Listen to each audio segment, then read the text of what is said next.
What's up everyone and welcome back to the MMA Buzz. Belal Muhammad shared high praise for Merab Dvalishvili following his fight with Tsarukyan, emphasizing Merab's toughness, resilience, and refusal to quit. Despite taking significant damage, Belal acknowledged that while Merab ultimately lost the fight, his ability to absorb punishment and continue pushing forward was impressive and showed the heart of a true fighter. According to Belal, Merab was getting pieced up at several moments, especially with clean body shots that would have dropped most fighters. He pointed out how remarkable Merab's recovery was, noting that many athletes would have folded under that kind of pressure. Belal explained that real fighters understand the difference between simply getting hit and being genuinely hurt, and Merab proved his durability by staying upright, continuing to fight, and never showing signs of quitting until the final bell. However, Belal raised concerns about Merab's corner advice during the fight. He found it confusing and potentially harmful that Merab was being told he was winning the bout, with claims of a 3-0 score in his favor. Belal questioned how anyone could see the fight that way, stating clearly that he did not view the matchup as close in those rounds. In his opinion, Tsarukyan was clearly controlling the fight and winning on the scorecards. Belal also pointed out inconsistencies in the corner's messaging during the later rounds. Going into the 5th round, Merab was told that his opponent was expected to come out aggressively. Belal felt that this advice was misplaced, arguing that Merab should have been the one pushing the pace and taking risks at that stage. He referenced Aljamain Sterling, who admitted afterward that he was also confused by the fight's scoring and did not understand what the corner was seeing. Ultimately, Belal made it clear that while Merab's toughness and heart were undeniable, he strongly believed Tsarukyan won the fight decisively.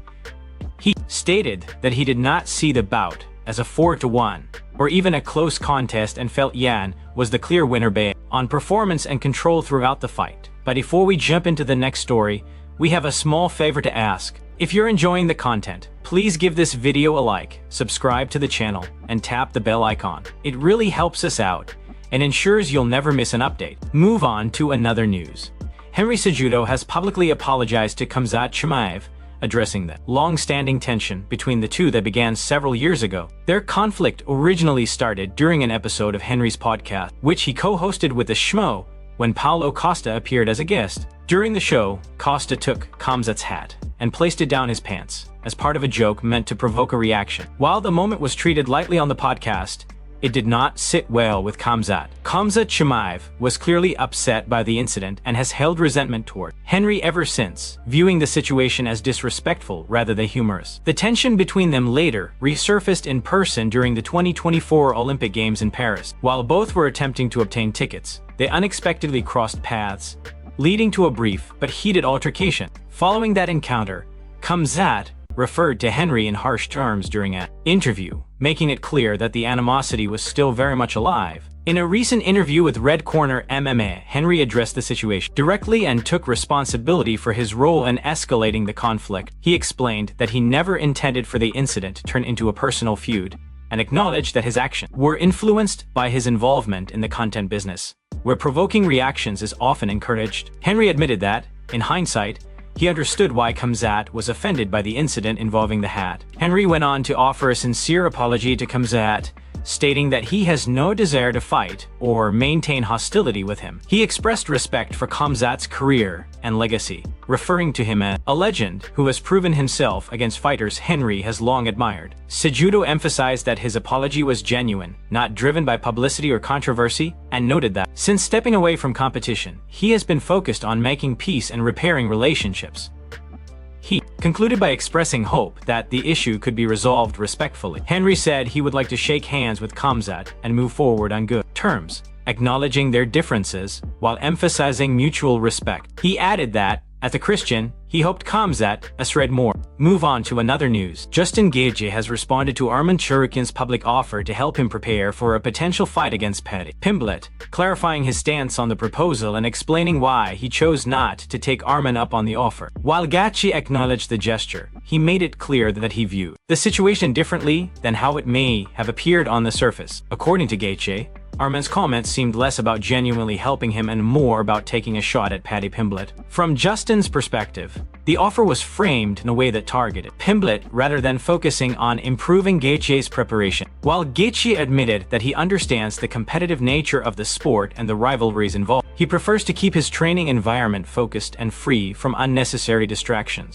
Gaethje emphasized that he is not the type of fighter who makes drastic changes to his training camp when preparing for a fight. He explained that consistency and trust in his team are essential parts of his success. Over the years, he has built a strong support system with coaches and training partners who understand his style, mindset, and physical needs. Because of that, he is not interested in overhauling his camp or introducing major new elements shortly before a bout. While Gaethje does bring in training partners to help sharpen specific aspects of his game, he drew a clear line when it comes to working closely with fighters he may face in the future. He acknowledged that Tsarukyan would be an excellent training partner due to his skill set and work ethic, but admitted that inviting a potential future opponent into his camp would not be a smart long-term decision. Ultimately, Gaethje reaffirmed his confidence in his current team and preparation process. He stressed that his approach is built on stability, trust, and strategic planning, and that while he respects Tsarukyan as a fighter, he believes maintaining professional boundaries is the smartest path forward as he continues to compete at the highest level. Move on to another news. Khabib Nurmagomedov took a subtle but sharp jab at longtime rival Conor McGregor after ESPN MMA shared new footage of MC Gregor demonstrating boxing techniques to legendary heavyweight Mike Tyson. The clip quickly gained attention across social media, showing MC Gregor explaining body-to-head punch combination and footwork fundamentals while emphasizing how elite boxers use low strikes to set up high attacks. In the video, MC Gregor breaks down what he describes as a simple yet effective boxing concept. He explains how fighters like Canelo Alvarez and Justin Gaethje attack the body before transition upstairs, stressing the importance of timing, forward movement, and positioning. MC Gregor demonstrates stepping in, closing distance, and maintaining balance, highlighting how subtle footwork adjustments can create openings in striking exchanges. The footage was intended to showcase MC Gregor's boxing knowledge and technical understanding of the sport. However, the clip also caught the attention of Khabib Nurmagomedov, who wasted no time reacting. Under the ESPN MMA post, Khabib left a short but pointed comment that immediately resonated with fans. He wrote, "Show me how to wrestle," a clear reference to the wrestling-heavy approach that defined his dominance over MC Gregor during their infamous UFC rivalry. The comment quickly went viral, amassing more than 10,000 likes and sparking widespread discussion among MMA fans. Many interpreted Khabib's remark as a reminder of the stylistic gap that played a decisive role in their matchup, where wrestling and ground control ultimately neutralized MC Gregor's striking. While brief, the comment carried significant weight given their history and the enduring tension between the two former champions. It also reinforced Khabib's reputation for understated humor and calculated responses rather than lengthy public exchanges. The interaction reignited memories of one of the most heated rivalries in MMA history, proving that even years after their fight, moments involving Khabib and McGregor continue to draw massive attention. With just a few words, Khabib managed to shift the spotlight, reminding fans that in mixed martial arts, elite striking alone is rarely enough without mastery of the grappling game. Move on to another news. Islam Makhachev has shared his frustration regarding the UFC's decision to pass over Arman Tsarukyan for a lightweight title opportunity, expressing that he does not understand the reasoning behind the promotion's matchmaking. Speaking with Red Corner MMA, the former champion made it clear that, in his view, Tsarukyan had done enough to earn a shot at the belt and should have been next in line. Makhachev questioned why the UFC chose to book Paddy Pimblett against Justin Gaethje for an interim lightweight title instead of rewarding Tsarukyan. He acknowledged that the organization may not agree with his opinion, but emphasized that there have been several matchmaking decisions over the years that he personally has not understood. From Islam's perspective, merit and performance should carry more weight when it comes to title contention. According to Makhachev, the current situation creates a difficult position for Tsarukyan. With Pimblett and Gaethje scheduled to fight, the winner is expected to receive a title shot against Ilia Topuria. That scenario, Islam explained, likely means at least another year of inactivity for Arman, delaying his championship aspirations despite being one of the most dangerous and consistent contenders in the division. Makhachev described this as a tough reality for any fighter who is in their prime and ready to compete at the highest level. At the same time, Islam offered perspective drawn from his own career. He reminded fans that he experienced a similar delay before getting his title opportunity, going on a long winning streak before finally earning his chance. Makhachev noted that he had accumulated 10 straight victories before receiving a title shot, proving that patience is sometimes unavoidable in the UFC system. While he firmly believes Tsarukyan deserves the opportunity, Makhachev advised Arman to remain patient and focused. He stressed that consistency, discipline, and perseverance eventually pay off, even if the process feels unfair in the moment. Islam concluded by acknowledging the challenges of the sport's politics while reaffirming his respect for Tsarukyan's skills and confidence that his time will come if he continues to perform at an elite level. Move on to another news. Belal Muhammad shared detailed thoughts on Merab Dvalishvili's performance against Petr Yan, offering both praise for Merab's toughness and criticism of the guidance he received from his corner during the fight. Despite Merab coming up short on the scorecards, Belal emphasized that his durability and willingness to fight through adversity were undeniable. According to Belal, Merab absorbed a significant amount of punishment throughout the bout, including multiple clean body shots that would have seriously affected most fighters. He highlighted how remarkable Merab's recovery was, explaining that real fighters understand the difference between simply being hit and being truly hurt. Belal noted that the majority of athletes would have gone down or mentally folded under that level of damage, yet Merab continued pressing forward, even when he was visibly reacting to the strikes and making noises from the impact.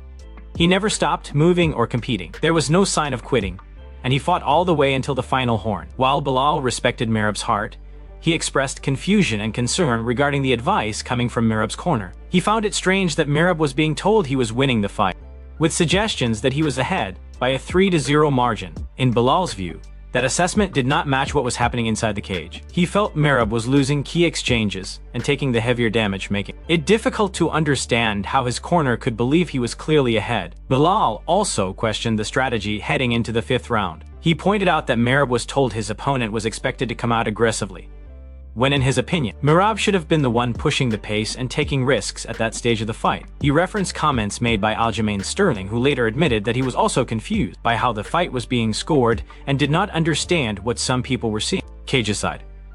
Ultimately, Belal made his position clear. While he greatly admired Merab's toughness and fighting spirit, he did not believe the fight was close on the scorecards. He stated that he did not see the bout as a 4-1 fight for Merab or even a narrow contest. From his perspective, Petr Yan was the clear winner based on control, effectiveness, and overall performance throughout the fight. Move on to another news. Daniel Cormier has strongly voiced his belief that Arman Tsarukyan deserves an immediate opportunity to fight for the UFC lightweight title, pushing back against recent comments from Dana White, suggesting that Tsarukyan needs to work his way back up the rankings. Cormier made it clear that, in his view, Arman has already proven himself and should not be forced into unnecessary delays. Cormier dismissed the idea that rankings or numerical positions should override what is obvious inside the octagon. He emphasized that Tsarukyan's skill set alone justifies a title shot, repeatedly, stating that Arman deserves to be fighting for the championship right now. According to Cormier, Tsarukyan's fighting style presents serious problems for every contender currently hovering around the belt, making him one of the most dangerous matchups in the division. At the same time, Cormier acknowledged the reality of the UFC's schedule and politics. He warned that if Tsarukyan does not stay active, the division could move on without him, with an interim champion potentially being crowned in January and the undisputed champion not expect to return until later next year. The landscape of the lightweight division is rapidly evolving. Cormier also pointed out that other high-profile fights, including BMF title bouts involving Max Holloway, could further complicate the title picture by creating new contenders. Cormier expressed concern that despite being widely viewed as the #1 contender, Tsarukyan has not actually moved closer to a title fight. In fact, he suggested that Arman may be in the exact same position he was in months ago, or potentially even further away, depending on how upcoming events unfold. From Cormier's perspective, this situation is baffling and frustrating. He repeatedly described the scenario as crazy, questioning how a fighter he considered the rightful top contender could be left waiting while other storylines take priority. Cormier concluded by reiterating that Tsarukyan should be given a championship opportunity without further delay, arguing that merit, danger level, and competitive integrity all point toward Arman deserving a shot at the lightweight title. Move on to another news. Speculation is growing that a major fight for the rumored White House UFC card may have been accidentally leaked. Recent comments from Morales have sparked discussion, after he suggested that his next bout could be against Jack Della Maddalena, potentially scheduled for June 14th, a date that has been widely linked to the highly anticipated White House event. In a recent interview, Morales revealed that discussions are ongoing regarding his next opponent. He stated that Jack Della Maddalena is a strong possibility and indicated that the matchup is being considered for mid-June. According to Morales, he was informed that the fight could take place on June 14th or sometime around that period. While nothing has been officially confirmed, his remarks have led many fans to believe that this could be an early hint at one of the bouts planned for the White House card. Morales emphasized that, regardless of the uncertainty, his focus remains on preparation and staying ready. He explained that, at this stage, fighters must always train as if a fight is approaching, especially when discussions are already happening behind the scenes. Although there are currently no officially announced matchups for the White House event, comments like these naturally fuel speculation about what the UFC may be planning. The intrigue surrounding the card has only intensified following recent statements from Donald Trump, who claimed that the White House event could feature as many as 8 or 9 championship-level fights. If true, it would mark one of the most ambitious and historic cards the UFC has ever attempted. A potential matchup between Morales and Jack Della Maddalena would certainly fit the profile of a high-level, fan-friendly fight capable of delivering elite action. As fans wait for official announcements from the UFC, the possibility of Morales versus Della Maddalena on such a historic stage continues to generate buzz. Whether this was an accidental leak or simply a fighter sharing early information remains unclear. For now, the MMA community is left to speculate and debate what the final lineup for the White House card could look like, and whether this potential fight will be part of it.